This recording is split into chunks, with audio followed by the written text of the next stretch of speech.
नमस्कार साथियों, स्वागत है आपका अपने YouTube चैनल में। तो आज के वीडियो में अप्रैल मंथ की क्रोनोलॉजी का राजस्थान पार्ट डिस्कस करेंगे। तो चलिए स्टार्ट करते हैं वीडियो को। फर्स्ट है, हर्ष उल्लास से मनाया गया वर्ष 2025 का राजस्थान दिवस समारोह। तो राजस्थान दिवस समारोह मनाया गया है 30 मार्च 2025 को, ठीक है। और इस दिन जो था वो क्या था, इस दिन था चैत्र शुक्ल प्रतिपदा। तो राजस्थान दिवस मनाया गया है और राज्य सरकार के द्वारा प्रदेश भर में साप्ताहिक महोत्सव का आयोजन किया गया 25 से लेकर 31 मार्च 2025 को, ठीक है। परंपरागत रूप से 30 मार्च को मनाया जाने वाला यह दिवस इस बार चैत्र शुक्ल प्रतिपदा के साथ जोड़ा गया है, जो हिंदू नववर्ष का पहला दिन है। यह निर्णय राज्य की सांस्कृतिक पहचान को मजबूत करने के लिए किया गया है। 7 दिवसीय समारोह जो हुआ उसकी मुख्य विशेषताएं क्या क्या थी। तो समारोह की शुरुआत हुई थी 25 मार्च 2025 को, ठीक है, बाड़मेर के अंदर हुई और महिला सम्मेलन से इसकी शुरुआत हुई थी, जिसमें मुख्यमंत्री ने महिलाओं के कई कार्यक्रमों की घोषणाएं की है। राजस्थान दिवस कार्यक्रम श्रृंखला के तहत किसान सम्मेलन और किसान उत्पादक संगठन यानी FPO कार्यक्रम कहाँ पर आयोजित किया गया है, बीकानेर के अंदर। तो बाड़मेर में आयोजित किया गया है महिला सम्मेलन, बीकानेर में आयोजित किया गया है किसान सम्मेलन एवं किसान उत्पादक संगठन का कार्यक्रम, ठीक है। ये 25 मार्च को किया गया, ये 26 मार्च को किया गया। इसके बाद अंत्योदय कल्याण समारोह का आयोजन किया गया 27 मार्च 2025 को भरतपुर के अंदर। तो भरतपुर के अंदर आ जाता है अंत्योदय कल्याण समारोह, जिसमें ग्रामीण विकास का नया ई-वर्क पोर्टल 2.0 और मोबाइल ऐप, माँ नेत्र वाउचर योजना, दिव्यांगजनों के हित लिए समान अवसर नीति का विमोचन किया गया है। तो 27 मार्च को क्या क्या किया गया है भरतपुर के अंदर, ग्रामीण विकास का नया ई-वर्क पोर्टल 2.0 और मोबाइल ऐप किया गया है, इसका विमोचन किया गया। माँ नेत्र वाउचर योजना का विमोचन किया गया, दिव्यांगजनों के लिए समान अवसर नीति का विमोचन किया गया है। नेक्स्ट है 28 मार्च को भीलवाड़ा के अंदर विकास और सुशासन उत्सव मनाया गया। तो पत्रकार हेल्थ कवरेज योजना का विमोचन इसके अंदर मुख्यमंत्री जी ने किया है। कौन सी योजना का, तो भीलवाड़ा में किया है पत्रकार हेल्थ कवरेज योजना का विमोचन। ई गवर्नेंस अवार्ड इसके अंदर प्रदान किए उन्होंने चिकित्सा ऐप भी इसके अंदर लॉन्च किया, जिसमें मरीज घर बैठे जो है अपॉइंटमेंट ले सकते हैं।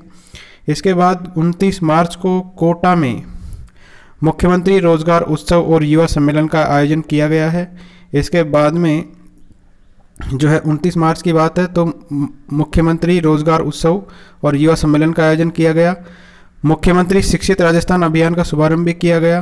फिर 1 जुलाई 2025 से जो है ऑन डिमांड परीक्षा के शुभारंभ की घोषणा की गई है। इसी समारोह के अंदर 29 मार्च को युवाओं के लिए स्किल नीति और युवा नीति का विमोचन भी किया गया है। तो कोटा के अंदर इतने कार्य किए गए हैं।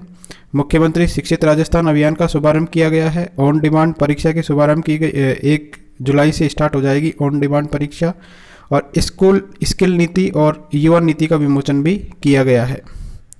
इसके बाद में आ जाता है 30 मार्च। तो राजस्थान दिवस चैत्र शुक्ल प्रतिपदा को उत्साह और उमंग से मनाया गया है, ठीक है। और राजस्थान दिवस साप्ताहिक महोत्सव के अंतर्गत 30 मार्च को एल्बर्ट हॉल पर राज्य स्तरीय सांस्कृतिक संध्या का आयोजन किया गया। राजस्थान दिवस साप्ताहिक महोत्सव के अंतिम दिन यानी 31 मार्च 2025 को जयपुर में निवेश उत्सव का आयोजन किया गया है, ठीक है। तो ये भी याद रखिए जयपुर में कौन सा उत्सव का आयोजन किया गया है। 31 मार्च को यानी लास्ट दिन निवेश उत्सव का आयोजन किया गया है। इस अवसर पर मुख्यमंत्री ने उद्योग एवं उद्यमिता को बढ़ावा देने के लिए Rajasthan logistic policy, Rajasthan data centre policy, Rajasthan textile और अपैरल पॉलिसी का भी विमोचन किया है। तो 31 मार्च को ये कार्य किए हैं। राइजिंग राजस्थान के निवेश प्रस्तावों की मॉनिटरिंग के लिए मोबाइल ऐप का भी शुभारंभ किया गया है। राजस्थान फाउंडेशन के 14 नए जो है चैप्टर्स की शुरुआत की गई है। तो इतने कार्य किए गए हैं इस साप्ताहिक समारोह के अंदर। ध्यान रखिए 25 मार्च से 31 मार्च तक आयोजित किया गया है। पहला बाड़मेर में, दूसरा हुआ बीकानेर में, तीसरा हुआ भरतपुर के अंदर, इसके बाद में चौथा दिन यानी 29 मार्च कोटा के अंदर। इसके बाद में 30 मार्च को जो है ये अल्बर्ट हॉल के अंदर आयोजित किया गया है, राज्य स्तरीय सांस्कृतिक संध्या। और इसके बाद में लास्ट जो है 31 मार्च 2025 को जयपुर के अंदर निवेश उत्सव का आयोजन किया गया है। नेक्स्ट है वित्त एवं विनियोग विधेयक पर चर्चा पर प्रत्युत्तर के दौरान मुख्यमंत्री की बड़ी घोषणाएं हुई है। तो मुख्यमंत्री ने क्या क्या नई घोषणाएं की है, तो 12 मार्च 2025 को राजस्थान विधानसभा के अंदर वित्त और विनियोग विधेयक पर चर्चा के दौरान कई महत्वपूर्ण घोषणाएं की गई है। ये घोषणाएं राज्य के आर्थिक विकास, सामाजिक कल्याण, बुनियादी ढांचे और रोजगार सृजन को बढ़ावा देने के उद्देश्य से ये घोषणाएं की गई है। अब देखिए कौन कौन सी घोषणाएं की गई है 12 मार्च को। प्रदेश के किसी भी क्षेत्र में उत्पन्न पेयजल संबंधी समस्या के तत्काल निराकरण के लिए प्रत्येक जिला कलेक्टर को ग्रीष्मकालीन आवश्यकता यानी समर कंटिंजेंसी के अंतर्गत 1 करोड़ रुपए का अनटाइड फंड उपलब्ध करवाया जाना प्रस्तावित किया गया है। तो 1 करोड़ रुपए का जो समर कंटिंजेंसी के दौरान जो है जिला कलेक्टर को ये फंड दिया जाएगा, ग्रीष्मकालीन फंड रहेगा ये। प्रदेश के विकास में प्रवासी राजस्थानियों की भागीदारी सुनिश्चित करने के लिए गुवाहाटी, भुवनेश्वर, रांची, पुणे और दिल्ली सहित Dubai, Munich, Riyadh, Tokyo, Singapore, Melbourne, Nairobi, Kampala और दोहा, इसके अंदर राजस्थान फाउंडेशन के नए चैप्टर्स जो है शुरू किया जाना प्रस्तावित किया गया है। तो प्रवासी राजस्थानियों की भागीदारी सुनिश्चित करने के लिए ये जगह है, इनके नाम आपको याद रखने हैं। यहाँ पर राजस्थान फाउंडेशन के नए चैप्टर्स की शुरुआत किया जाना प्रस्तावित किया गया है।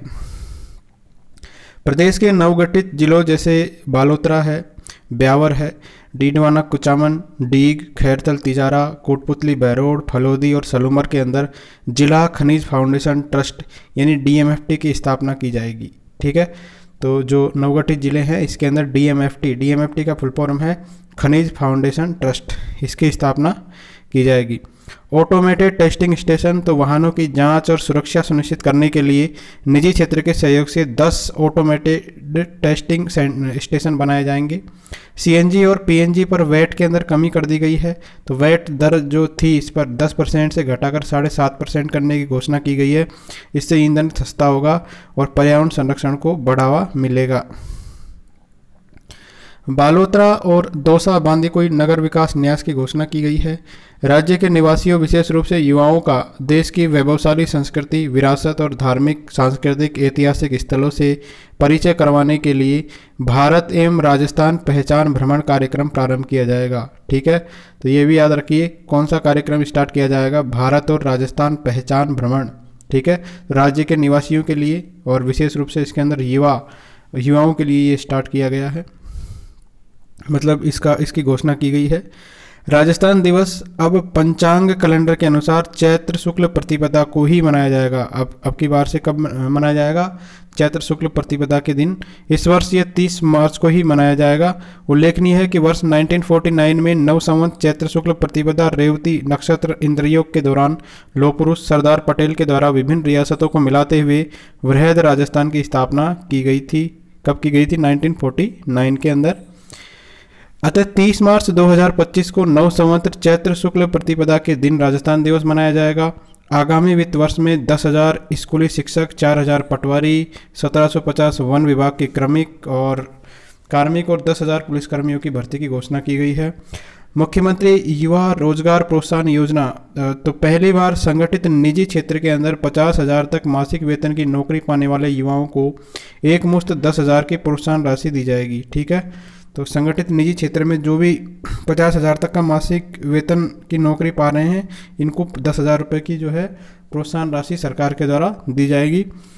प्रधानमंत्री इंटर्नशिप, नेशनल अप्रेंटिसशिप प्रोग्राम, इन कार्यक्रमों में शामिल होने वाले युवाओं को बेरोजगारी भत्ते के स्थान पर 6,000 रुपये प्रतिमाह स्टाइपेंड का विकल्प दिया गया है। Centre for advance skilling and career counselling, तो उदयपुर, जयपुर और भरतपुर के अंदर 100 करोड़ रुपए की लागत से कौशल विकास केंद्र स्थापित किए जाएंगे। ठीक है, कहाँ पर, उदयपुर, जयपुर और भरतपुर के अंदर centre for advance skilling and career counselling के सेंटर स्थापित किए जाएंगे। मुख्यमंत्री शिक्षित राजस्थान अभियान, तो शिक्षा के क्षेत्र में सुधार और जागरूकता के लिए इस अभियान की शुरुआत की गई है। इसका उद्देश्य क्या है? मुख्यमंत्री शिक्षित राजस्थान अभियान का उद्देश्य बताना है। तो प्रदेश में नवीन शिक्षा नीति यानी न्यू एजुकेशन पॉलिसी के क्रियान्वयन को गति देने के साथ ही विद्यालयों में बेहतर गुणवत्तापूर्ण शिक्षा उपलब्ध कराने और प्रदेश का कोई भी बच्चा शिक्षा से वंचित नहीं रहे, इसका उद्देश्य है। ठीक है, कौन सा अभियान है ये? मुख्यमंत्री शिक्षित राजस्थान अभियान। ऑन डिमांड परीक्षा प्रणाली, तो वंचित वर्ग, श्रमिक और मजदूर परिवारों से जो आने वाले बालक बालिकाएं हैं, इनको शिक्षित करने के लिए समुचित आवास देने के उद्देश्य से राजस्थान राज्य मुक्त विद्यालय के अंतर्गत ऑन डिमांड परीक्षा प्रणाली प्रारंभ किया जाना प्रस्तावित किया गया है।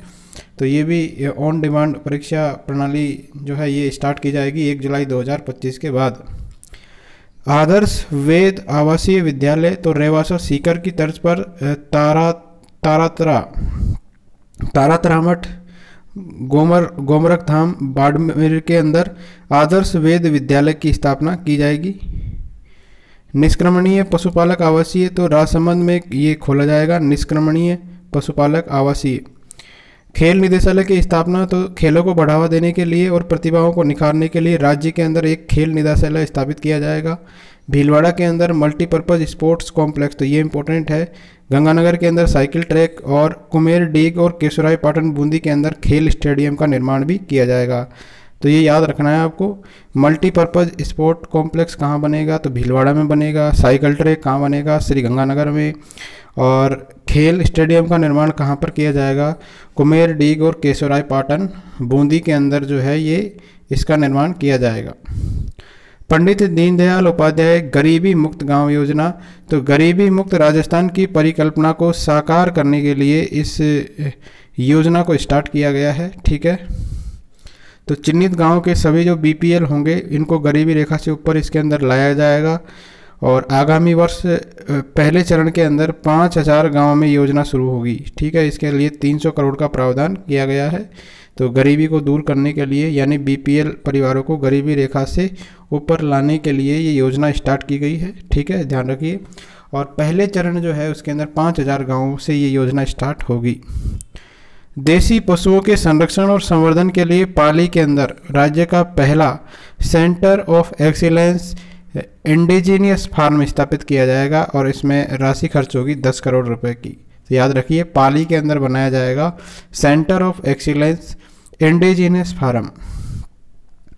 प्रधानमंत्री नरेंद्र मोदी की संकल्पना कैच द रेन, इससे प्रेरणा लेकर कर्मभूमि से मातृभूमि अभियान के अंतर्गत सीएसआर के माध्यम से 5000 जल पुनर्भरण संरचनाओं का निर्माण किया जाना प्रस्तावित है।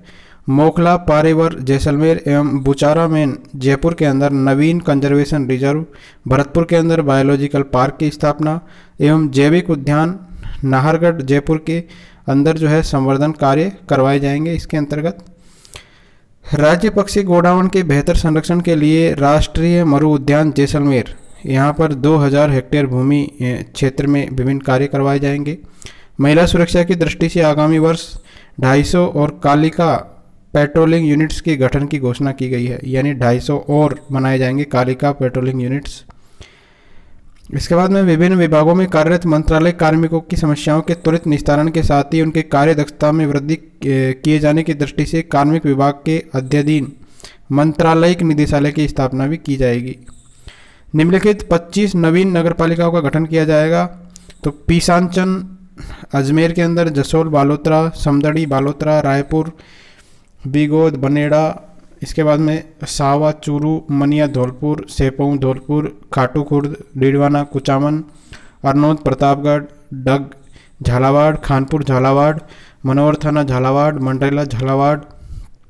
मंडला झुंझुनू, इसके बाद में बुहाना झुंझुनू, मलसीसर झुंझुनू, कालाडेरा जयपुर, कानोता जयपुर, खेजरौली जयपुर, मथानिया जोधपुर, सूरोट करौली, रियान बड़ी नागौर, पलसाना सीकर और मंडार सिरोही। तो ये यहाँ पर जो है 25, याद रखिए ये संख्या आपको याद रखनी है, 25 नई नगर पालिकाओं का गठन किया जाएगा। नगर निकायों का क्रमोन्नयन किया जाएगा। जैतारण, ब्यावर, छबड़ा 12, इसके बाद में निम्बाहेड़ा, चित्तौड़गढ़ और रावतसर हनुमानगढ़, इनका इनमें जो है नगर निकायों का इनका क्रमोन्नयन किया जाएगा। एमएलए एलएडी यानी एमएलए लेड किसी भी गैर राजकीय संस्था को सहायता दी जाने वाली राशि 10 लाख से 25 लाख कर दी गई है। राज्य प्रशासनिक इकाई पुनर्गठन सलाहकार समिति, इसका उद्देश्य क्या है? राज्य की प्रशासनिक इकाइयों जैसे जिलों, तहसील आदि के पुनर्गठन और नवगठित जिलों के प्रभावी प्रबंधन के लिए सुझाव देना। तो ये एक समिति है जो कि नए जिले बनते हैं या उनमें मैनेजमेंट जो है उसके लिए सुझाव देने का कार्य करेगी ये राज्य प्रशासनिक इकाई पुनर्गठन सलाहकार समिति। हाल ही में बनाए गए 8 नए जिले कौन कौन से हैं? ब्यावर बालोतरा, डीडमाना कुचामन, डीग है, खैरतल तिजारा है, कोटपुतली बहरोड है, फलोदी और सलूमर के लिए मिनी सचिवालय बनाने की घोषणा की गई है। ठीक है, तो जो सभी 8 नए जिले हैं इनमें मिनी सचिवालय बनाया जाएगा। लालकोटी जयपुर में राज्य स्तरीय कार्यक्रम के लिए ऑफिस कॉम्प्लेक्स की स्थापना के लिए 4.5 करोड़ रुपए इसके अंदर खर्च होंगे। नेक्स्ट है खेलो इंडिया पैरा गेम्स 2025। तो राजस्थान पदक तालिका में चौथे स्थान पर रहा है इसमें, और ये थे खेलो इंडिया पैरा गेम्स, ठीक है, 2025 के थे। तो इनका दूसरा संस्करण था दिल्ली के अंदर 3 स्थानों पर 20 से लेकर 27 मार्च को ये आयोजित किया गया था। और इस खेल प्रतियोगिता में राजस्थान जो है कुल 61 पदकों के साथ पदक तालिका में कौन से स्थान पर रहा है? चौथे स्थान पर रहा है राजस्थान। इसमें राज्य के खिलाड़ियों ने 22 गोल्ड मेडल जीते हैं, इसके बाद में 16 सिल्वर मेडल जीते हैं और 23 इसके अंदर कांस्य पदक जीते हैं। तो ये याद रखिए, टोटल पैरा गेम्स जो हुए दिल्ली के अंदर राजस्थान ने कितने पदक जीते हैं? चौथे स्थान पर तो रहा ही है, और 61 पदक इन्होंने जीते हैं, जिसमें से 22 गोल्ड जीते हैं, 16 रजत पदक जीते हैं और 23 कांस्य पदक जीते हैं। पैरा शूटिंग के अंदर राजस्थान चैंपियन ऑफ चैंपियन रहा है। तो खेलो इंडिया पैरा गेम्स की निशानेबाजी, राइफल और पिस्टन स्पर्धा के अंदर राजस्थान ने 9 पदक जीते हैं और ये चैंपियन ऑफ चैंपियंस का खिताब इसने जीता है। इस स्पर्धा में राजस्थान ने 4 गोल्ड मेडल जीते हैं, 2 रजत पदक जीते हैं और 3 कांस्य पदक जीते हैं। ठीक है, तो ये जो प्रतियोगिता थी इसके अंदर कितने जीते हैं? 4 गोल्ड, 2 रजत और 3 कांस्य, यानी टोटल 9 पदक जीते हैं शूटिंग के अंदर। अब राजस्थान के पदक विजेता कौन कौन रहे? अवनी लेखरा, इन्होंने गोल्ड मेडल जीता है। मोना अग्रवाल, इन्होंने गोल्ड और 2 सिल्वर जीते हैं। विजय सिंह कुंतल, इन्होंने ब्रॉन्ज मेडल जीता है। रुद्रांश खंडेलवाल, इन्होंने गोल्ड और ब्रॉन्ज मेडल जीता है। राहुल शर्मा ने ब्रॉन्ज मेडल जीता है और निहाल सिंह ने भी गोल्ड मेडल जीता है। तो ये आपको पदक याद रखने हैं। 61 पदक जीते हैं, जिसमें से 22 गोल्ड है। नेक्स्ट है सुंदर कांति जोशी अवार्ड। तो बीसीसीआई के टूर्नामेंट में सर्वश्रेष्ठ प्रदर्शन करने वाली प्रदेश की महिला क्रिकेटरों को दिए जाने वाले सुंदर कांति जोशी अवार्ड। तो पहली बात तो यही है कि सुंदर कांति जोशी अवार्ड किसमें दिए जाते हैं? तो महिला क्रिकेटर्स को दिए जाते हैं ये, और इसकी घोषणा की गई है राधा निवास क्रिकेट क्लब के द्वारा मार्च 2025 के अंदर। तो 2025 के पुरस्कारों के लिए जो चयनित खिलाड़ी है वो कौन कौन से हैं? सीनियर वर्ग के अंदर चयन हुआ है ऑलराउंडर कौशल्या चौधरी का, जूनियर वर्ग के अंदर मैना सियोल का, सब जूनियर वर्ग के अंदर धृति माथुर का, लाइफ टाइम अचीवमेंट अवार्ड के लिए जो चयन हुआ है वो सोनिया बिजावत का, अजमेर की है ये। और पुरस्कार वितरण समारोह जो है ये 3 अप्रैल 2025 को आयोजित किया गया है। राजस्थान उच्च न्यायालय में 4 नए न्यायाधीशों ने शपथ ग्रहण की है। तो 4 अधिवक्ताओं को न्यायाधीश के तौर पर मुख्य न्यायाधीश है MM श्रीवास्तव। तो ये भी याद रखिए, अभी हमारे जो मुख्य न्यायाधीश है उनका नाम क्या है? MM श्रीवास्तव। इन्होंने 4 जो नए न्यायाधीश हैं इनको शपथ दिलाई है 28 मार्च को। तो अधिवक्ता कोटे से नियुक्त किए गए इन न्यायाधीशों में आनंद शर्मा जयपुर से हैं, अन्य 3 मुकेश पुरोहित, सुनील बेनीवाल और संदीप शाह ये जोधपुर से हैं। आनंद शर्मा जो है वर्तमान में केंद्र सरकार के सीनियर काउंसलर है, जबकि मुकेश राज पुरोहित केंद्र सरकार के डिप्टी सॉलिसिटर जनरल के पद पर कार्यरत है। सुनील बेनीवाल और संदीप शाह कांग्रेस कार्यकाल में अतिरिक्त महाधिवक्ता के रूप में सेवाएं दे चुके हैं। तो आपको इतना याद रखना है कि 4 नए न्यायाधीशों ने शपथ ग्रहण की है। तो अब जो है ये जब नियुक्तियां हुई है तो राजस्थान उच्च न्यायालय में न्यायाधीशों की संख्या कितनी हो गई है? 38 हो गई है। तो राजस्थान उच्च न्यायालय में स्वीकृत जो न्यायाधीशों की कुल संख्या कितनी है? 50 है। ठीक है, 49 + 1। 12 नगर पालिकाएं फिर बनी पंचायत। तो नगर पालिकाएं बन गई थी, उनको वापस पंचायत बना दिया गया है। तो राज्य सरकार ने प्रदेश की 12 नगर पालिकाओं को फिर से ग्राम पंचायत में तब्दील कर दिया है। इस संबंध में स्वायत्त शासन विभाग ने मार्च 2025 में अधिसूचना जारी की है। राज्य सरकार ने यह निर्णय राजस्थान हाईकोर्ट के आदेश के बाद लिया है, जिसके तहत इन पालिकाओं के गठन की अधिसूचना को निरस्त कर दिया गया है। तो कौन कौन सी जो है नगर पालिकाएं निरस्त हुई है, तो ये हुई है ऋषभदेव उदयपुर, घाटोल बांसवाड़ा, पोंक झुंझुनू, रायपुर भीलवाड़ा, जावाल सिरोही, रानी अलवर खिरनी सवाई माधोपुर, लालगढ़ जाटान, श्रीगंगापुर रामदेवरा जैसलमेर, रानीवाड़ा जालोर, सेमारी सलूमर और चावंड सराड़ा। तो ये 12 है। तो 12 इनको नगर पालिका बनाया दिया गया था, लेकिन अब वापस इनको पंचायत में कन्वर्ट कर दिया गया है हाई कोर्ट के आदेश के बाद। नेक्स्ट है दर्डा स्मृति पत्रकारिता पुरस्कार समारोह। तो स्वतंत्रता सेनानी लोकमत के संस्थापक और राजनेता जवाहरलाल दर्डा जी की स्मृति में जवाहरलाल दर्डा स्मृति लोकमत पत्रकारिता पुरस्कार वितरण समारोह जयपुर के अंदर आयोजित किया गया। वर्ष 2023-24 के लिए यह पुरस्कार राजस्थान पत्रिका की मेघा जैन और दैनिक भास्कर के अवधेश आकोलिया को दिया गया है। तो राजस्थान पत्रिका की है मेघा जैन, इनको दिया गया है। ये पत्रकारिता का पुरस्कार है और ये किन की स्मृति में है, ये है जवाहरलाल दर्डा जी की स्मृति के अंदर। ठीक है, ये जयपुर के अंदर कार्यक्रम आयोजित किया गया है 26 मार्च 2025 को। नेक्स्ट है राजस्थान पर्यटन विभाग इंडिया टुडे टूरिज्म अवार्ड 2025 से सम्मानित किया गया है। तो राजस्थान का जो पर्यटन विभाग है वो काफ़ी पुरस्कार पा चुका है। इसी के अंतर्गत इंडिया टुडे टूरिज्म अवार्ड 2025 से इसको सम्मानित किया गया है। तो इंडिया टुडे समूह के द्वारा इंडिया टुडे पर्यटन सर्वेक्षण और पुरस्कार 2025 समारोह का आयोजन नई दिल्ली के अंदर 28 मार्च 2025 को इसका आयोजन किया गया है। और इस पुरस्कार वितरण समारोह में राजस्थान पर्यटन विभाग को 3 श्रेणियों के अंदर, कितनी श्रेणियों में, 3 श्रेणियों के अंदर इंडिया टुडे टूरिज्म अवार्ड 2025 प्रदान किए गए हैं। तो कौन कौन से पुरस्कार प्रदान किए गए हैं 3 श्रेणियों में? तो पहला है सर्वश्रेष्ठ विरासत गंतव्य श्रेणी के अंदर आमेर किले को प्रदान किया गया है। सर्वश्रेष्ठ पर्वतीय गंतव्य श्रेणी के अंदर कुंभलगढ़ को दिया गया है। सर्वश्रेष्ठ पाक कला गंतव्य श्रेणी यानी बेस्ट कलिनरी डेस्टिनेशन ये बीकानेर को दिया गया है। ठीक है, तो राजस्थान को इंडिया टुडे ग्रुप के द्वारा 3 अवार्ड दिए गए हैं। 3 अवार्ड में सर्वश्रेष्ठ गंतव्य श्रेणी यानी विरासत गंतव्य श्रेणी का अवार्ड दिया गया है आमेर किले को। ठीक है, अब पर्वत की बात करें तो पर्वत पर जो किला है वो कौन सा है, कुंभलगढ़ है, वो फेमस है, तो उसको दिया गया है। इसी के बाद में बेस्ट कलिनरी डेस्टिनेशन का अवार्ड दिया गया है बीकानेर को। अगला है 25वां राष्ट्रीय दिव्य कला मेला उदयपुर के अंदर आयोजित किया गया है। कौन सा था ये? 25वां संस्करण था। इसका आयोजन कब किया गया है? इसका आयोजन किया गया है 21 से लेकर 30 मार्च 2025 को। आयोजन स्थल की बात करें तो टाउन हॉल परिसर उदयपुर के अंदर आयोजित किया गया है। आयोजक कौन है? राष्ट्रीय दिव्यांगजन वित्त और विकास निगम, सामाजिक न्याय और अधिकारिता मंत्रालय ने इसका आयोजन किया है।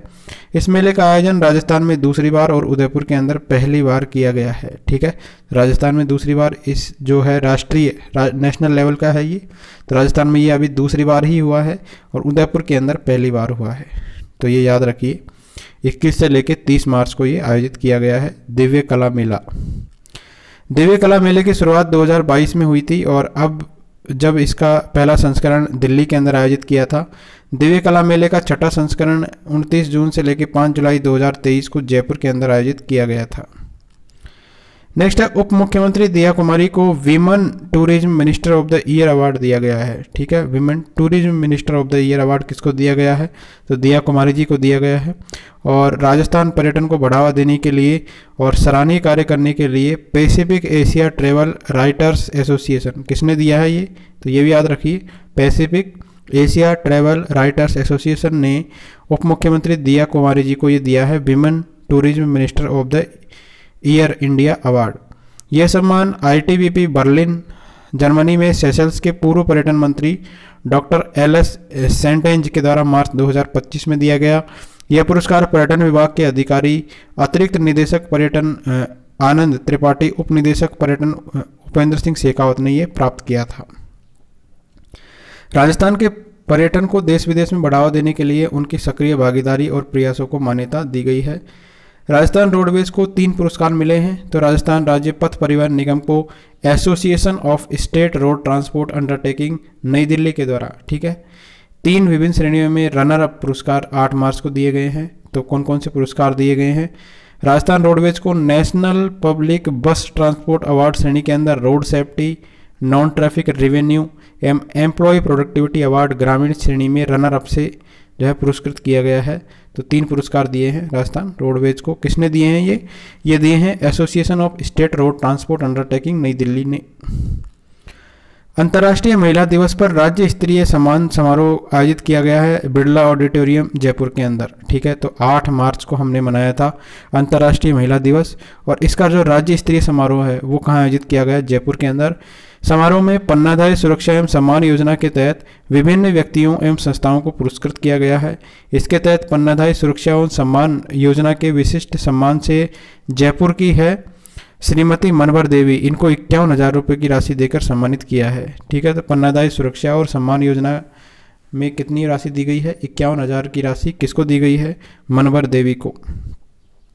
फेडरेशन कप वुशु में राजस्थान ने 21 पदक जीते हैं। तो भारतीय वुशु संघ के तत्वाधान में 8वीं फेडरेशन कप पुरुष और महिला वुशु प्रतियोगिता का आयोजन बिलासपुर छत्तीसगढ़ के अंदर आयोजन किया गया है। ठीक है, तो वुशु कप का आयोजन कहाँ पर किया गया है? Federation cup wushu Bilaspur Chhattisgarh के अंदर 24 से लेकर 28 मार्च को। इस प्रतियोगिता में राजस्थान वुशु टीम ने 5 गोल्ड मेडल जीते हैं और टोटल कितने जीते हैं? 21 पदक। ठीक है, राजस्थान ने बिलासपुर छत्तीसगढ़ में आयोजित हुई फेडरेशन कप वुशु में कितने पदक जीते हैं? तो 21 पदक जीते हैं। कितने गोल्ड मेडल जीते हैं? तो 5 गोल्ड मेडल जीते हैं राजस्थान ने। स्वर्ण पदक विजेता खिलाड़ी, तो इनके याद रखिए ये सारे जो खिलाड़ी हैं ये वुशु से संबंधित है। ठीक है, वुशु के खिलाड़ी है ये सारे। तो विजय भारद्वाज, इसके बाद में लोकेश पूनिया, नीलम चौधरी, रजत प्रकाश गुप्ता और गुलशन बड़गुजर, तो ये सारे वुशु के प्लेयर्स हैं जिन्होंने गोल्ड मेडल जीता है। इसके बाद में जो सिल्वर मेडल जीतने वाले खिलाड़ी है वो है किशन कुमार, इन्होंने 2 सिल्वर मेडल जीते हैं। अमन पारीक, जसवीर यादव, पूर्ति शर्मा, मनोज चित्तौड़िया, दीपक देवड़ा और संजू सैनी। कांस्य पदक जो जीते हैं ये है तनिषा महावर, बलवंत सिंह, रजत प्रकाश गुप्ता, रिंकू चौधरी, दिव्या वाटर, इसके बाद में अस्मिता मुकुंद आचार्य और नीरज। तो ये जो है प्लेयर्स इन्होंने वुशु प्रतियोगिता के अंदर अवार्ड जीते हैं। नेक्स्ट है जयपुर, जोधपुर और कोटा में अब एक ही नगर निगम रहेगा। ठीक है, तो राज्य सरकार ने जयपुर, जोधपुर और कोटा के अंदर नगर निगमों के एकीकरण का निर्णय लिया है और अब इन तीनों शहरों में अलग अलग 2-2 नगर निगमों के बजाय एक ही नगर निगम होगा। तो पहले 2-2 थे इनमें तीनों में, अब एक ही नगर निगम रहेगा तीनों में। इससे संबंधित अधिसूचना जारी कर दी गई है। नेक्स्ट है कॉन्स्टिट्यूशन क्लब ऑफ राजस्थान का शुभारंभ किया गया है। तो राजस्थान विधानसभा में बने कॉन्स्टिट्यूशन क्लब ऑफ राजस्थान का शुभारंभ 8 मार्च 2025 को किया गया है। इसका उद्घाटन लोकसभा अध्यक्ष है ओम बिरला जी और मुख्यमंत्री भजनलाल शर्मा ने कॉन्स्टिट्यूशन क्लब ऑफ राजस्थान का शुभारंभ किया है। कहाँ पर किया है? ये किया है 8 मार्च 2025 को। ये कहाँ पर बना हुआ है? राजस्थान विधानसभा के अंदर। देश के विधानमंडलों में राजस्थान विधानसभा एक पहली विधानसभा है जहां पर कॉन्स्टिट्यूशन क्लब का निर्माण किया गया है। ठीक है, तो ये भी याद रखिए कि पहली विधानसभा जहां पर कॉन्स्टिट्यूशन क्लब का निर्माण किया गया है तो वो कौन सी है? राजस्थान विधानसभा। यह क्लब दिल्ली के कॉन्स्टिट्यूशनल क्लब की तर्ज पर बनाया गया है। पूर्व मुख्यमंत्री, पूर्व विधानसभा अध्यक्ष भी इस क्लब के सदस्य है। नेक्स्ट है RVUN और SCCL के मध्य MOU किया गया है। ठीक है, तो SCCL का फुल फॉर्म है सिंगरेनी कॉलियरीज कंपनी लिमिटेड।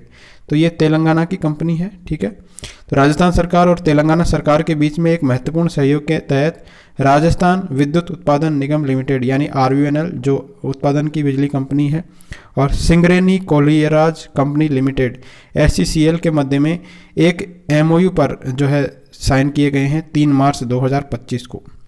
यह समझौता राजस्थान में ऊर्जा उत्पादन को बढ़ावा देने के लिए और राज्य की ऊर्जा जरूरतों को पूरा करने के लिए किया गया है। तो ध्यान रखिए कौन कौन सी सरकार ने किया है? राजस्थान सरकार और तेलंगाना सरकार ने MOU किया है ऊर्जा के क्षेत्र में। अब जो ये MOU है इसके अंदर क्या किया गया है? इसके तहत 1600 मेगावाट क्षमता की थर्मल आधारित जो परियोजनाएं तेलंगाना के अंदर स्थापित की जाएगी। ठीक है, तो राजस्थान में नहीं की जाएगी। ये 1600 मेगावाट क्षमता की जो थर्मल प्रोजेक्ट है वो कहाँ पर स्थापित होंगे? तेलंगाना के अंदर। इसके अतिरिक्त राजस्थान के अंदर 1500 मेगावाट जो है इसका सोलर पार्क स्थापित किया जाएगा। तो थर्मल प्लांट तो बनाए जाएंगे तेलंगाना के अंदर और सोलर पार्क स्थापित किया जाएगा राजस्थान के अंदर, जो कि 1500 मेगावाट का होगा। सोलर पार्क के लिए अनुमानित निवेश है 6000 करोड़ का, इसके अंदर निवेश होगा। मुख्यमंत्री के अनुसार स्वच्छ ऊर्जा नीति 2024 में राजस्थान के द्वारा 2030 तक 125 गीगावाट सौर ऊर्जा उत्पादन का टारगेट निर्धारित किया गया है, जिससे सौर ऊर्जा संयंत्रों से 90 गीगावाट, पवन और हाइब्रिड परियोजनाओं से 25 गीगावाट, हाइड्रो पंप स्टोरेज और बैटरी ऊर्जा भंडारण प्रणालियों से 10 गीगावाट शामिल है। ठीक है, तो ये आपको डाटा याद रखिए कि ये हमारी जो पॉलिसी आई थी स्वच्छ ऊर्जा नीति 2024, इसके अंदर हमारा जो टारगेट है वो क्या है, 2030 तक 125 गीगावाट सौर ऊर्जा उत्पादन का टारगेट है ये हमारा। ठीक है, अब ये जो 125 गीगावाट है इसके अंदर से 90 गीगावाट तो है डायरेक्ट सौर ऊर्जा संयंत्रों से। इसके बाद में हाइब्रिड जो है पवन और हाइब्रिड परियोजना इससे है 25 यानी 115 हो गए, और 10 गीगावाट है हमारी पंप स्टोरेज और बैटरी ऊर्जा भंडारण प्रणालियों से। ठीक है, तो 125 गीगावाट आप याद रखिए 2025 तक अपने को सौर ऊर्जा से उत्पादन करना है। 31 जनवरी 2025 तक राज्य ने जो है 27,347 मेगावाट की संचयी सौर ऊर्जा स्थापित कर ली है। तो 31 जनवरी का डाटा है ये, कितनी कर ली है, 27,347 मेगावाट हमने संचयी सौर ऊर्जा स्थापित कर ली है। नेक्स्ट है रावतबाटा 700 मेगावाट क्षमता की पहली इकाई से उत्पादन शुरू कर दिया गया है। तो रावतबाटा न्यूक्लियर पावर प्लांट की बात हो रही है। इसमें 7वीं इकाई से 700 मेगावाट क्षमता का उत्पादन जो है ये 17 मार्च 2025 से स्टार्ट हो गया है। ये इकाई स्वदेशी दबावयुक्त भारी जल रिएक्टर यानी PHWR तकनीक पर आधारित है। तो याद रखिए न्यूक्लियर पावर प्लांट की बात हो रही है। न्यूक्लियर पावर प्लांट में रावतबाटा में जो है 700 मेगावाट क्षमता की पहली इकाई से उत्पादन शुरू किया है। ये 700 मेगावाट की है और हमारी जो इंडिया है उसी की टेक्नोलॉजी पर आधारित है। उस टेक्नोलॉजी का नाम कभी कभी पूछ लेता है ये, तो ये है PHWR यानी दबावयुक्त भारी जल रिएक्टर, इस पर आधारित है ये जो यूनिट जो है ये स्टार्ट हुई है। प्रदेश की पहली और देश की ये 25वीं इकाई है। 700 मेगावाट की इकाई से उत्पादन शुरू करने के बाद देश में अब 8,780 मेगावाट का उत्पादन हो रहा है इसके द्वारा। NPCIL भारत में स्वदेशी रूप से डिजाइन और निर्मित 700 मेगावाट दाबित यानी भारी पानी रिएक्टर आधारित परमाणु ऊर्जा संयंत्र की तीसरी इकाई है। समान डिजाइन की अन्य 2 इकाइयाँ काकरापार परमाणु बिजली परियोजना इकाइयाँ 3 और 4 गुजरात में स्थित है जो वर्तमान में कार्यरत है। ठीक है, तो 2 इकाइयाँ और है गुजरात के अंदर, काकरापार जो है NPCIL है वहाँ पर। राजस्थान की यह पहली 700 मेगावाट की इकाई है जिसमें इससे पहले 1080 मेगावाट का उत्पादन न्यूक्लियर से हो रहा है हमारे रावतबाटा में, और ये 700 मेगावाट की है। तो ये कितना हो गया टोटल, ये 1780 मेगावाट का उत्पादन रावतबाटा जो न्यूक्लियर पावर प्लांट है वहाँ से हो रहा है। देश की पहली परमाणु बिजली की इकाई है जहाँ यहीं से फ्यूल मिल रहा है और बिजली भी बन रही है। राजस्थान के विश्वविद्यालयों की विधियां संशोधक विधेयक 2025 पारित किया गया है और इसके मुख्य बिंदु क्या है, तो पदनाम परिवर्तन किया गया है। तो राज्य के 33 सरकारी विश्वविद्यालयों में जो कुलपति है इनको अब कुलगुरु के नाम से जाना जाएगा और प्रति कुलपति को प्रति कुलगुरु के रूप में जाना जाएगा। यह परिवर्तन केवल हिंदी भाषा में लागू होगा, अंग्रेजी में जो नाम पहले थे वही रहेंगे। इसका उद्देश्य क्या है, सरकार का उद्देश्य प्राचीन भारतीय शिक्षा प्रणाली में कुलपति को कुलगुरु कहे जाने की परंपरा को पुनः स्थापित करना है। ठीक है, तो प्राचीन काल में कुलगुरु कहा जाता था, उसी को जो है वापस स्टार्ट किया गया है। नेक्स्ट है जल ग्रहण विकास और भू संरक्षण विभाग एवं औद्योगिक संस्थान ITC के मध्य MOU किया गया है। तो राज्य में संचालित की जा रही विभिन्न जल ग्रहण परियोजनाओं में जन भागीदारी एवं औद्योगिक व्यावसायिक संस्थानों की भागीदारी बढ़ाने के लिए 20 मार्च 2025 को जल ग्रहण विकास व भू संरक्षण विभाग एवं औद्योगिक संस्थान ITC के मध्य MOU किया गया है। ITC के द्वारा बूंदी जिला और झालावाड़ जिले के हिंडोली की प्रधानमंत्री सिंचाई योजना, बकानी और झालावाड़ जिले की मुख्यमंत्री जल स्वावलंबन अभियान, झालरापाटन परियोजना के अंदर चेक डैम, एनीकट जैसे जल संरक्षण कार्यों के निर्माण के साथ साथ कृषकों को उन्नत तकनीक कृषि के प्रशिक्षण जो है प्रदान किया जाएगा। तो ITC के द्वारा किया जाएगा ये, और इसके लिए MOU किया गया है। ठीक है, किस किस के बीच में, जल ग्रहण विकास, भू संरक्षण विभाग एवं ITC। राजस्थान कोचिंग सेंटर नियंत्रण और विनियमन विधेयक 2025। ठीक है, तो कोचिंग सेंटर्स विधेयक 2025 राजस्थान सरकार के द्वारा कोचिंग संस्थानों को नियंत्रित करने और छात्रों के लिए सुरक्षित और सहायक शिक्षण वातावरण सुनिश्चित करने के उद्देश्य से लाया जाना एक प्रस्तावित कानून है। इस विधेयक को राजस्थान मंत्रिमंडल ने 8 मार्च 2025 को मंजूरी दी थी और इसे 19 मार्च 2025 को राज्य विधानसभा में पेश किया गया है। ठीक है, तो ये जो विधेयक है ये कोचिंग सेंटरों के कंट्रोल को लेकर है। ठीक है, इसमें प्रावधान क्या है? इसमें प्रावधान है अनिवार्य पंजीकरण करवाना पड़ेगा। कोई भी जो कोचिंग होगी, सभी कोचिंग संस्थानों के लिए पंजीकरण अनिवार्य होगा। विशेष रूप से 50 या अधिक छात्र वाले कोचिंग संस्थान कानूनी जांच के दायरे में आएंगे। तो जिसमें 50 से ज़्यादा छात्र हैं उनको अनिवार्य पंजीकरण करवाना होगा। नियमों का उल्लंघन, पहली बार उल्लंघन करने पर 2 लाख रुपए का जुर्माना है, दूसरी बार 5 लाख रुपए का जुर्माना है और बार बार उल्लंघन करने पर पंजीकरण रद्द करने का भी प्रावधान है।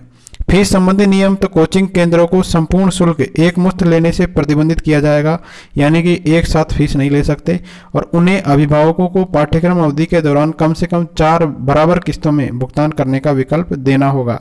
यानी जो पेरेंट्स है वो 4 बराबर किस्तों में जो है फीस का भुगतान कर सकते हैं। यदि कोई छात्र बीच में कोर्स छोड़ देता है तो कोचिंग सेंटर को 10 दिनों के अंदर शेष अवधि की शुल्क आनुपातिक आधार पर वापस करनी होगी। शिक्षक की योग्यता की बात करें तो कोचिंग संस्थानों के शिक्षकों की न्यूनतम योग्यता निर्धारित करने का भी प्रावधान किया गया है। छात्रों की भलाई, तो छात्रों के मानसिक स्वास्थ्य के लिए करियर काउंसलिंग और 24/7 हेल्पलाइन की सुविधा उपलब्ध होगी। इसके बाद में नियामक प्राधिकरण, तो राजस्थान कोचिंग सेंटर नियंत्रण और विनियमन प्राधिकरण का भी गठन किया जाएगा, जिसकी अध्यक्षता उच्च शिक्षा विभाग के सचिव करेंगे। ठीक है, तो कोचिंग सेंटर्स के रेगुलेशन को लेकर ये एक्ट आया है और इसकी अध्यक्षता कौन करेंगे? ये इसके लिए नियामक बनाया जाएगा, नियामक प्राधिकरण। इसकी अध्यक्षता करेंगे उच्च शिक्षा विभाग के सचिव। जिला स्तर पर कलेक्टर की अध्यक्षता में समिति होगी और प्राधिकरण का मुख्यालय कहाँ पर होगा? जयपुर के अंदर होगा। यह विधेयक अभी विधानसभा में विचाराधीन चल रहा है अभी, और इसके लागू होने के बाद राज्य में कोचिंग उद्योग पर व्यापक प्रभाव पड़ने की उम्मीद है। ठीक है, नेक्स्ट है आरसीए सर्वश्रेष्ठ खिलाड़ी अवार्ड। तो आरसीए यानी राजस्थान क्रिकेट संघ की पुरस्कार समिति ने वर्ष 2024-25 के पुरुष और महिला वर्ग के लिए पुरस्कारों की घोषणा की है 19 मार्च को। इसमें पुरुष और महिला वर्ग के अलग अलग वर्ग के जो राष्ट्रीय टूर्नामेंट है इनमें सर्वश्रेष्ठ प्रदर्शन करने वाले खिलाड़ियों को अवार्ड दिए जाएंगे। तो आरसीए सर्वश्रेष्ठ खिलाड़ी पुरस्कार के विजेता की बात करें तो हनुमंत सिंह अवार्ड सीनियर श्रेणी के अंदर पुरुष वर्ग के अंदर दिया जाएगा, ये महिपाल लोमरोर, और महिला वर्ग के अंदर सुमन मीणा को। दूसरा अवार्ड है सलीम दुर्रानी अवार्ड अंडर 23 में मोहित चांगरा और ऊषा परेरिया को दिया जाएगा। इसके बाद में किशन रुंगटा अवार्ड जो कि अंडर 19 में दिया जाता है, ये जतिन सैनी और इसके बाद में मैना सियोल को दिया जाएगा।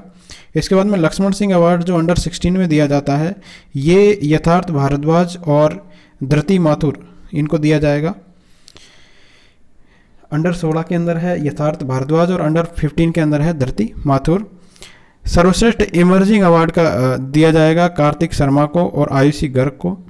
और लाइफ टाइम अचीवमेंट अवार्ड स्वर्गीय कमल मोरारका, स्वर्गीय अशोक ओहरी, स्वर्गीय राजेंद्र सिंह राठौड़, स्वर्गीय राकेश अग्रवाल, स्वर्गीय सुंदरलाल मथुरिया वरिष्ठ खेल पत्रकार थे ये, तो इनको लाइफ टाइम अचीवमेंट अवार्ड दिया जाएगा। तो इसकी घोषणा की गई है 19 मार्च 2025 को। और आरसीए के ये सारे अवार्ड हैं, ये याद रखने हैं। इसमें से महत्वपूर्ण अवार्ड है हनुमंत सिंह अवार्ड सीनियर वर्ग के अंदर, सलीम दुर्रानी अवार्ड और किशन रुंगटा अवार्ड।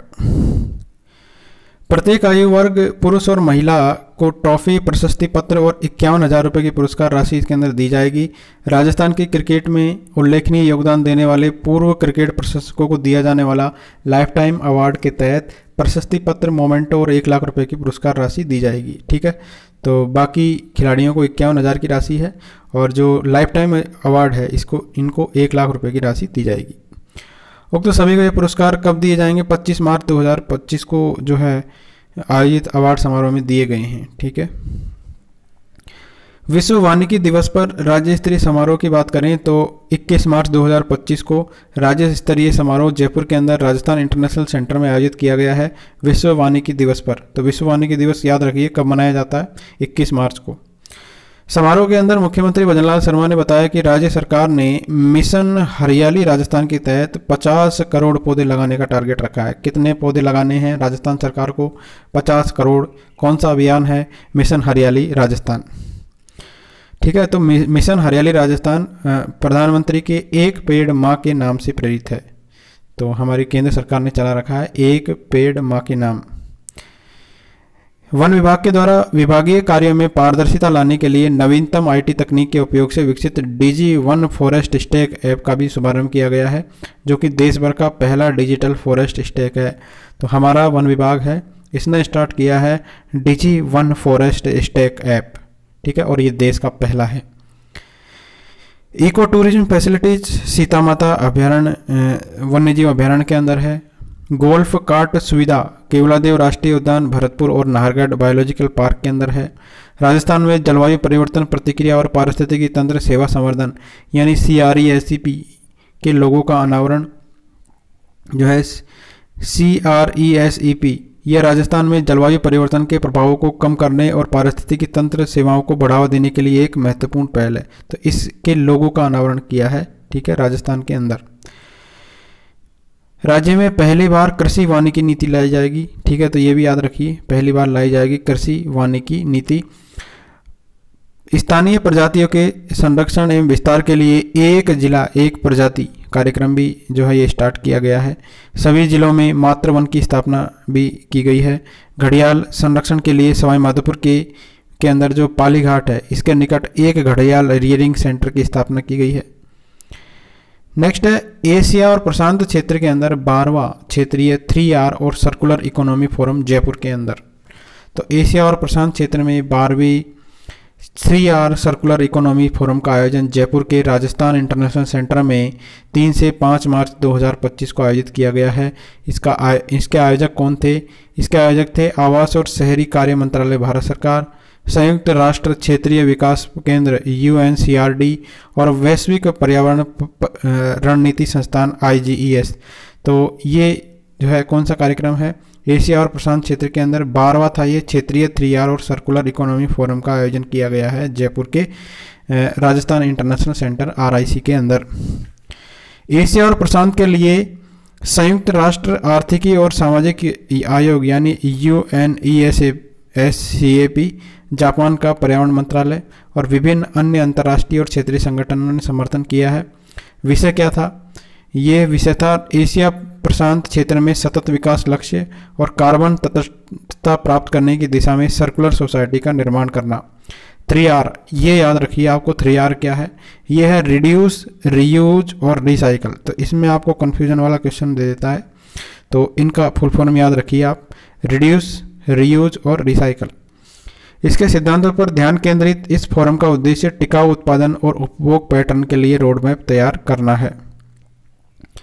फोरम का समापन एशिया प्रशांत देशों में संसाधन कुशल सर्कुलर अर्थव्यवस्था में परिवर्तन को प्रोत्साहित करने के लिए जयपुर घोषणा को अपनाने के साथ हुआ है। भारत ने वर्ष 2026 में वर्ल्ड सर्कुलर इकोनॉमी फोरम की मेज़बानी के लिए अपनी उम्मीदवारी की घोषणा की है। तो मतलब भारत जो है 2026 के अंदर वर्ल्ड सर्कुलर इकोनॉमी फोरम के अंदर शामिल की मेज़बानी करेगा। ठीक है, तो मेज़बानी के लिए अपनी उम्मीदवारी की घोषणा की है भारत ने। वर्ष 2023 में इस फोरम की मेज़बानी किसने की थी? कंबोडिया ने की थी। भारत ने इससे पहले 2018 में फोरम की मेज़बानी की थी, जब 8वां आयोजन इंदौर में किया गया था। नेक्स्ट है पानी देवी गोदारा। तो राजस्थान के बीकानेर जिले की है ये और 93 वर्षीय पानी देवी गोदारा है। ये बहुत फेमस हमारी लेडी है जो कि 93 इयर्स की है।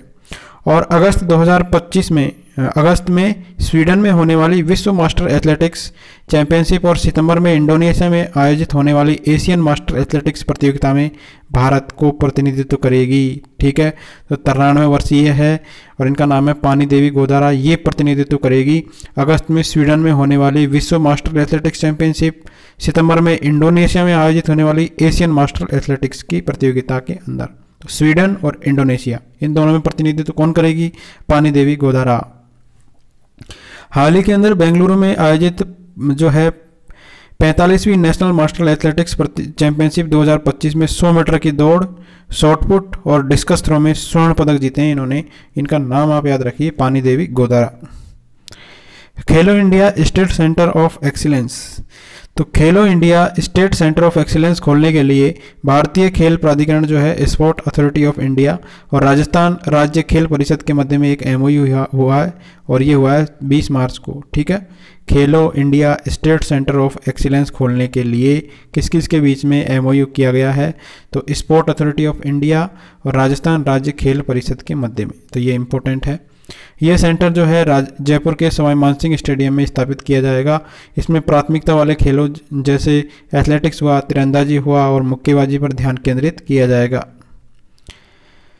34वीं सीनियर राष्ट्रीय वुशु चैंपियनशिप जयपुर के अंदर आयोजित जो है की जाएगी जून के अंदर। ठीक है, 14 से लेकर 19 जून को आयोजित की जाएगी 34वीं सीनियर राष्ट्रीय वुशु चैंपियनशिप। कहाँ पर आयोजित की जाएगी? जयपुर के अंदर। 1200 प्लेयर इसके अंदर भाग लेंगे। 18वीं की बात करें, 18वीं राज्य सीनियर वुशु प्रतियोगिता जो है 21 से लेकर 23 मार्च 2025 को पुष्कर में आयोजित की गई थी। All India police kabaddi clusters 2024-25। तो पहला all India police kabaddi clusters 2024-25 का आयोजन किया गया 2 से लेकर 7 मार्च 2025 को जालंधर स्थित पंजाब पुलिस अकादमी मुख्यालय के अंदर। इस क्लस्टर के दौरान कबड्डी, जिम्नास्टिक, खो खो और तलवारबाजी के पुरुष और महिला वर्ग की प्रतियोगिता आयोजित की गई है। जिम्नास्टिक खिलाड़ी शुभम कुमार और संगीता चौधरी ने राजस्थान पुलिस का प्रतिनिधित्व करते हुए 2 पदक हासिल किए हैं। प्रतियोगिता में शुभम कुमार ने रोमन रिंग इवेंट के अंदर कांस्य पदक जीता है। संगीता चौधरी ने फ्लोर इवेंट में गोल्ड मेडल जीता है। तो ये 2 हमारी पुलिस अकादमी के हैं, शुभम कुमार और Sangeeta Chaudhary. All India police kabaddi cluster 2024-25 एक महत्वपूर्ण खेल आयोजन है जो भारत के विभिन्न पुलिस बलों के बीच में कबड्डी को बढ़ावा देने के लिए आयोजित किया जाता है। ठीक है, तो कबड्डी को बढ़ावा देने के लिए ये विभिन्न जो हमारे पुलिस बल है उनके मध्य में आयोजित किया जाता है। इस प्रतियोगिता का आयोजन all India police sports control AIPSCB के द्वारा किया जाता है। तो ये जालंधर पंजाब के अंदर हुआ है। राजस्थान पुलिस के हमारे शुभम कुमार और संगीता चौधरी ने इसमें मेडल जीते हैं। नेक्स्ट है विज्ञान ज्योति प्रोग्राम की रिपोर्ट आई है और इसके अंदर राजस्थान का स्थान रहा है चौथा। सूचना और प्रौद्योगिकी विभाग की विज्ञान ज्योति योजना के तहत छात्राओं को उच्च शिक्षा में स्टेम का मतलब होता है science, technology, engineering and maths विषयों से जोड़ा जा रहा है। ठीक है, किसको जोड़ा जा रहा है? छात्राओं को। पिछले 3 वर्षों में इनकी संख्या में काफ़ी वृद्धि हुई है। छात्राओं को स्टेम से जोड़ने के लिहाज से उत्तर प्रदेश पहले स्थान पर है, महाराष्ट्र दूसरे पे है, गुजरात का तीसरा स्थान है, गुजरात का क्रमशः दूसरा और तीसरा स्थान है और राजस्थान का इसमें चौथा स्थान है। ठीक है, तो महाराष्ट्र का दूसरा स्थान है, गुजरात का तीसरा स्थान है, राजस्थान का चौथा स्थान है। राजस्थान में वर्ष 2022-23 में 923, 23-24 में 1263 और वर्ष 2024-25 में 1712 जो छात्राएं हैं उनको स्टेम से जोड़ा गया है। तो आपको इस प्रोग्राम का नाम याद रखना है। तो विज्ञान ज्योति प्रोग्राम की रिपोर्ट आई है, इसके अंतर्गत राजस्थान का कौन सा स्थान है? चौथा स्थान है। विज्ञान ज्योति योजना जो है इसकी बात करें हम तो राजस्थान सरकार के विज्ञान और प्रौद्योगिकी विभाग DST के द्वारा शुरू की गई एक पहल है ये विज्ञान ज्योति योजना। इस योजना का मुख्य उद्देश्य मेधावी जो छात्राएं हैं इनको विज्ञान, प्रौद्योगिकी, इंजीनियरिंग और गणित यानी स्टेम विषयों के में जो है उच्च शिक्षा और करियर बनाने के लिए प्रोत्साहित करना है। तो विज्ञान ज्योति योजना का उद्देश्य बताना है, छात्राओं के लिए है ये और उच्च शिक्षा के अंदर स्टेम से जोड़ना है। नेक्स्ट है राजस्थान पुलिस का सुरक्षा सखी संवाद पखवाड़ा। तो 16 से लेके 31 मार्च के दौरान इसका आयोजन किया गया है राजस्थान पुलिस के द्वारा, सुरक्षा सखी संवाद पखवाड़े का आयोजन। और इसका उद्देश्य क्या है? इसका उद्देश्य है राज्य में बालिकाओं में स्वयं की सुरक्षा के प्रति जागरूकता लाना, सुरक्षित वातावरण प्रदान करना और स्थानीय पुलिस से संवाद स्थापित करना। तो सुरक्षा सखी संवाद पखवाड़ा कब से कब आयोजित किया गया है? तो 15 दिन हो गए, 16 मार्च से लेकर 31 मार्च 2025 को। किसके द्वारा आयोजित किया गया है? राजस्थान पुलिस के द्वारा। नेक्स्ट है शिक्षा जैन ने जीता है NCR कप। तो 14 वर्षीय गोल्फ खिलाड़ी है शिक्षा जैन। ठीक है, गोल्फ की प्लेयर है शिक्षा जैन। नई दिल्ली में आयोजित NCR गोल्फ क्लब में उत्कृष्ट प्रदर्शन करते हुए जूनियर खिताब इन्होंने अपने नाम किया है। नेक्स्ट है पाटली नदी का जीर्णोद्धार तो पाटली नदी जो है राजस्थान के कोटा जिले के रामगंज मंडी क्षेत्र में जुलमी गांव में एक छोटी सी नदी है। ये पाटली नदी कहाँ पर है, कौन से जिले के अंदर है? कोटा जिले के रामगंज मंडी की है ये पाटली नदी। तो इसका जीर्णोद्धार की बात करें तो राजस्थान के शिक्षा मंत्री मदन दिलावर ने 13 मार्च 2025 को पाटली नदी के जीर्णोद्धार के कार्य का शुभारंभ किया है। इसमें 5 करोड़ की लागत से पूर्ण होने वाले इस कार्यक्रम के अंतर्गत नदी की तलछट में जमे मलबे, कांच, पत्थर के टुकड़े इनको निकाला जाएगा और चौड़ाई 40 मीटर की जाएगी।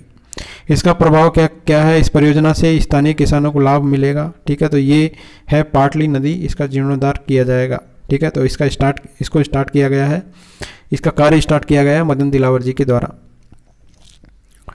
राज्य स्तरीय आरोग्य मेला 2025 का आयोजन 1 मार्च से लेकर 4 मार्च 2025 को किया गया है। कहाँ पर? शिल्पग्राम जवाहर कला केंद्र जयपुर के अंदर। ठीक है, तो इसका नाम है आरोग्य मेला, राज्य स्तरीय है ये। उद्घाटन 1 मार्च 2025 को उप मुख्यमंत्री और आयुष मंत्री डॉक्टर प्रेमचंद बैरवा के द्वारा किया गया है। आयोजक कौन है? आयुष विभाग, राजस्थान सरकार। उद्देश्य क्या है? राजस्थान में आयुर्वेद और पारंपरिक चिकित्सा पद्धतियों को बढ़ावा देना।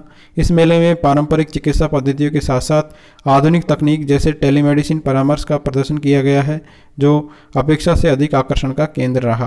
तो आरोग्य मेला कहाँ आयोजित किया गया? जयपुर के अंदर। कब आयोजित किया गया? 1 से 4 मार्च को।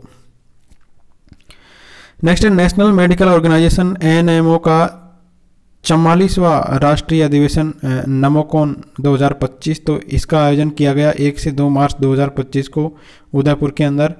उद्घाटन राजस्थान के राज्यपाल के द्वारा किया गया। आयोजक कौन थे? नेशनल मेडिकल ऑर्गेनाइजेशन NMO और RNT मेडिकल कॉलेज उदयपुर, इसके आयोजक थे ये। अधिवेशन का मुख्य उद्देश्य था चिकित्सकों के बीच में सेवा भावनाओं को बढ़ावा देना और समाज में स्वास्थ्य, शिक्षा और सेवा के प्रति जागरूकता को बढ़ाना। नेक्स्ट है प्रोफेसर प्रमोद येवले। तो राज्यपाल और कुलाधिपति हरिभाव बागड़े ने आदेश जारी करके प्रोफेसर डॉक्टर प्रमोद येवले इनको राजस्थान स्वास्थ्य विज्ञान विश्वविद्यालय जयपुर के कुलपति पद पर नियुक्त किया है। तो ये जो है ये जयपुर के कुलपति होंगे प्रमोद येवले। तो राजस्थान स्वास्थ्य विभाग विश्वविद्यालय जो जयपुर के कुलपति होंगे, यह नियुक्ति उनके कार्यभार संभालने की तिथि से 5 साल की होगी और 17 वर्ष की आयु पूर्ण होने तक होगी। नेक्स्ट है द्रौपदी यात्रा 2025। तो पश्चिमी क्षेत्र सांस्कृतिक केंद्र जो है राजस्थान अंतर्राष्ट्रीय केंद्र और कला और संस्कृति विभाग के द्वारा द्रौपदी यात्रा 2025 का आयोजन किया गया जयपुर के अंदर। इस कार्यक्रम में जापान की ध्रुपद गायिका है अकीको नेजो, जापान की है ये। इन्होंने पखावज वादक ध्यानेश्वर देशमुख के साथ इन्होंने प्रस्तुति दी थी। तो ये जो है जयपुर के अंदर इसका आयोजन किया गया है। नेक्स्ट है राजस्थान ललित कला अकादमी का 24वां कला मेला। तो राजस्थान ललित कला अकादमी का और जवाहर कला केंद्र जो है इसके संयुक्त तत्वाधान में आयोजित किया गया है ये राजस्थान ललित कला अकादमी का 24वां कला मेला। 5 दिवसीय मेले का आयोजन शिल्पग्राम जवाहर कला केंद्र परिसर के अंदर किया गया है। यह आयोजन जो है कला और संस्कृति को बढ़ावा देने के उद्देश्य से इसका आयोजन किया जाता है। तो राजस्थान ललित कला अकादमी का 24वां कला मेला कहाँ आयोजित किया गया है? जयपुर में। नेक्स्ट है तेरे मेरे सपने। तो राष्ट्रीय महिला आयोग यानी NCW इसने अंतर्राष्ट्रीय महिला दिवस के अवसर पर विवाह पूर्व परामर्श केंद्रों की एक नई पहल तेरे मेरे सपने की शुरुआत की है 8 मार्च 2025 को। ठीक है, तो याद रखिए तेरे मेरे सपने किसकी पहल है? ये है राष्ट्रीय महिला आयोग की। यह पहल राजस्थान सहित देश के 9 राज्यों में 21 केंद्रों के साथ में शुरू की जाएगी। राज्य में ये केंद्र बीकानेर और उदयपुर में खोले गए हैं। तो कहाँ पर खोले गए हैं इसके केंद्र? बीकानेर और उदयपुर के अंदर। ये केंद्र मध्य प्रदेश, भोपाल, महाराष्ट्र, नासिक, जालना, लातूर, गोरेगांव, हरियाणा के गुरुग्राम में, उड़ीसा, नई दिल्ली और केरल तिरुवनंतपुरम में खोले गए हैं। इस पहल का उद्देश्य क्या है कि शादी से पहले युवाओं को मानसिक, भावनात्मक और सामाजिक रूप से तैयार करना है ताकि वे अपने रिश्ते को बेहतर तरीके से समझ सके। नेक्स्ट है डेजर्ट हंट 2025। तो एक एकीकृत त्रिसेवा विशेष बल अभ्यास का शीर्षक है ये डेजर्ट हंट। इस अभ्यास का आयोजन भारतीय वायुसेना के द्वारा 24 से लेकर 28 फरवरी 2025 को वायुसेना स्टेशन जोधपुर में किया गया है। इस अभ्यास में भारतीय सेना के विशिष्ट पैरा यानी विशेष बल, भारतीय नौसेना के मरीन कमांडो, भारतीय वायुसेना के गरुड़ विशेष बल ने एक कृत्रिम युद्ध वातावरण में एक साथ भागीदारी की है। डेजर्ट हंट 2025 का आयोजन कहाँ पर किया गया? इसका आयोजन किया गया है वायुसेना स्टेशन जोधपुर के अंदर। नेक्स्ट है डॉक्टर मंजू बागमार, इनको नारी शक्ति अवार्ड दिया गया है। तो जयपुर के एसएस जैन सुबोध पीजी महिला महाविद्यालय के असिस्टेंट प्रोफेसर है डॉक्टर मंजू बागमार। इनको शिक्षा के क्षेत्र में विशिष्ट योगदान के लिए नारी शक्ति अवार्ड 2025 से सम्मानित किया है। उन्हें ये पुरस्कार महिला और बाल विकास मंत्री है डॉक्टर मंजू बागमार के द्वारा 5 मार्च 2025 को प्रदान किया गया है। ठीक है, तो महिला और डॉक्टर मंजू बागमार को दिया गया है नारी शक्ति अवार्ड। नारी तू नारायणी अवार्ड के 9वें संस्करण में 30 से अधिक प्रतिभाशाली जो महिलाएं हैं इनको सम्मानित किया गया है। ठीक है, तो पुरस्कार किसने प्रदान किया? महिला और बाल विकास मंत्री ने किसको प्रदान किया गया है? डॉक्टर मंजू बागमार को। नेक्स्ट है राष्ट्रीय किसान और गोपालक सम्मेलन। तो राष्ट्रीय किसान और गोपालक सम्मेलन का आयोजन सुरभि सदन पिंजरापोल गौशाला सांगानेर जयपुर के अंदर किया गया है 26 से लेकर 28 मार्च को। इसके आयोजक कौन थे? अखिल भारतीय गौशाला सहयोग परिषद, लोक भारती, अखिल भारतीय जैविक किसान उत्पादक संघ और हैनीमन चैरिटेबल मिशन सोसाइटी। तो ये गोपालक सम्मेलन था। राष्ट्रीय किसान और गोपालक सम्मेलन कहाँ आयोजित किया गया है? पिंजरपोल गौशाला सांगानेर के अंदर। नेक्स्ट है अरविंद सिंह मेवाड़, इनका हाल ही में 16 मार्च 2025 को निधन हो गया है। ठीक है, ये उदयपुर के पूर्व राज परिवार के सदस्य थे। और अरविंद सिंह मेवाड़ सिटी पैलेस के शंभू निवास में रह रहे महाराणा प्रताप के वंशज थे। ये अरविंद सिंह मेवाड़ के पिता जो है भागवत सिंह मेवाड़ और माता सुशीला कुमारी मेवाड़ थे। उनके बड़े भाई महेंद्र सिंह मेवाड़ का निधन 10 नवंबर 2024 को हो गया था। ठीक है, तो ये छोटे थे अरविंद सिंह मेवाड़। वह महाराणा प्रताप फाउंडेशन ट्रस्ट, महाराणा मेवाड़ ऐतिहासिक प्रकाश ट्रस्ट और राजमाता गुलाब कुंवर चैरिटेबल ट्रस्ट के अध्यक्ष भी थे। नेक्स्ट है कृष्णा नागर। तो स्पेनिश पैरा बैडमिंटन इंटरनेशनल 2025 का आयोजन किया गया है 4 से लेकर 9 मार्च को स्पेन के अंदर। इस टूर्नामेंट में पिंक सिटी जयपुर के 2020 टोक्यो पैरालंपिक के स्वर्ण पदक विजेता है कृष्णा नागर।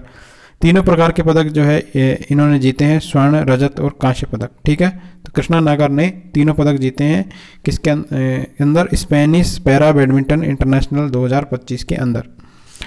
कृष्णा नागर के द्वारा टूर्नामेंट में जीते गए पदक कौन कौन से हैं? स्वर्ण पदक मिश्रित युगल में इन्होंने जीता है, रजत पदक पुरुष युगल में जीता है और कांस्य पदक पुरुष एकल में जीता है। नेक्स्ट है अमृत सरोवर योजना। तो ग्रामीण विकास मंत्रालय की रिपोर्ट के अनुसार राजस्थान 3138 अमृत सरोवर बनाकर देश भर में चौथे स्थान पर रहा है। तो अमृत सरोवर योजना में भी राजस्थान का कौन सा स्थान है? चौथा स्थान है। ठीक है, और हमने पहले पढ़ा है विज्ञान ज्योति योजना के अंदर जो है इसके अंदर भी चौथा स्थान है राजस्थान का। बांसवाड़ा, भीलवाड़ा, पाली और उदयपुर जिले इस मामले में अग्रणी रहे हैं। उत्तर प्रदेश 16,630 अमृत सरोवरों का निर्माण करके देश में पहले स्थान पर है। उल्लेखनीय है कि देश में के प्रत्येक जिले में 75 अमृत सरोवर यानी तालाब बनाने तथा उनका पुनरुद्धार करने के उद्देश्य से मिशन अमृत सरोवर अप्रैल 2022 में शुरू किया गया था। इसके तहत पूरे देश में 50,000 जो है अमृत सरोवर बनाए जाने हैं। तो कितने अमृत सरोवर बनाने जाने हैं? 50,000। नेक्स्ट है विजयदान देथा साहित्य उत्सव। तो राजस्थानी भाषा के प्रचार प्रसार और संवर्धन के लिए विजयदान देथा साहित्य उत्सव का आयोजन किया गया है जयपुर के जवाहर कला केंद्र के अंदर 21 से लेकर 23 मार्च 2025 को। उल्लेखनीय है कि उत्सव का आयोजन जो है राजस्थान सरकार की बजट घोषणा की पालना में ग्रास रूट मीडिया फाउंडेशन के क्यूरेशन में किया गया है। तो विजयदान देथा साहित्य उत्सव का आयोजन भी कहाँ पर किया गया है? जवाहर कला केंद्र जयपुर में। नारी शक्ति वंदन भारत के स्वयं का अभिनंदन। तो ये महोत्सव है, इसका आयोजन 15 से 17 मार्च 2025 को किया गया है। भजनलाल शर्मा ने इसका शुभारंभ किया है जयपुर के जवाहर कला केंद्र से। तो ये भी एक जो है ये कार्यक्रम है, महोत्सव है, नारी शक्ति वंदन भारत के स्वयं का अभिनंदन। नेक्स्ट डोलची होली। तो दौसा जिले के महुआ इलाके के पावटा गांव में ऐतिहासिक डोलची होली का आयोजन गृह राज्य मंत्री जवाहर सिंह बेडम के मुख्य आतिथ्य में 15 मार्च 2025 को किया गया है। डोलची होली, ठीक है, तो याद रखिए डोलची होली कहाँ की है? ये कहाँ की है? दौसा जिले के महुआ इलाके में के पावटा गांव के अंदर है, के अंदर मनाई जाती है। डोलची होली की यह परंपरा पावटा गांव की विशेष पहचान है, जहां पानी से भरी डोलचियों के द्वारा देवर भाभी एक दूसरे पर पानी डालते हैं। डोलची होली की यह अनूठी परंपरा शहीद बल्लू सिंह की याद में मनाई जाती है। किसकी याद में मनाई जाती है डोलची होली की परंपरा? बल्लू सिंह की याद में। नेक्स्ट जो है बल्लू सिंह की बात करें तो पावटा गांव के एक वीर योद्धा थे। उनकी स्मृति में पावटा में होली के बाद दूज को डोलची होली का आयोजन किया जाता है। नेक्स्ट है जूही कुमारी नारी गौरव अवार्ड से सम्मानित की गई है। तो जयपुर की प्रतिभाशाली कराटे खिलाड़ी है ये जूही कुमारी। तो याद रखिए जूही कुमारी कौन से खेल से संबंधित है, कराटे से संबंधित है। इनको नारी गौरव सम्मान से मार्च 2025 में सम्मानित किया गया है। जूही को यह सम्मान महाराणा प्रताप ऑडिटोरियम राजस्थान कृषि अनुसंधान केंद्र में अंबेडकर उत्थान परिषद के द्वारा आयोजित समारोह में प्रदान किया गया है। तो जूही कुमारी कराटे प्लेयर है और इनको नारी गौरव अवार्ड से सम्मानित किया गया। तो महत्वपूर्ण है ये नारी गौरव अवार्ड, जूही कुमारी याद रखिए। नेक्स्ट है शेखावटी शिरोमणि और भूषण पुरस्कार। तो राज्यपाल हरिभाऊ बागड़े ने विभिन्न क्षेत्रों में उत्कृष्ट कार्य करने वालों को शेखावटी शिरोमणि और भूषण पुरस्कार प्रदान किए हैं। तो शेखावटी शिरोमणि सम्मान श्री श्री 108 स्वामी ओमदास जी महाराज, डॉक्टर ग्यारसी लाल जाट और राजीव के पौधार को जो है ये सम्मान दिया गया है।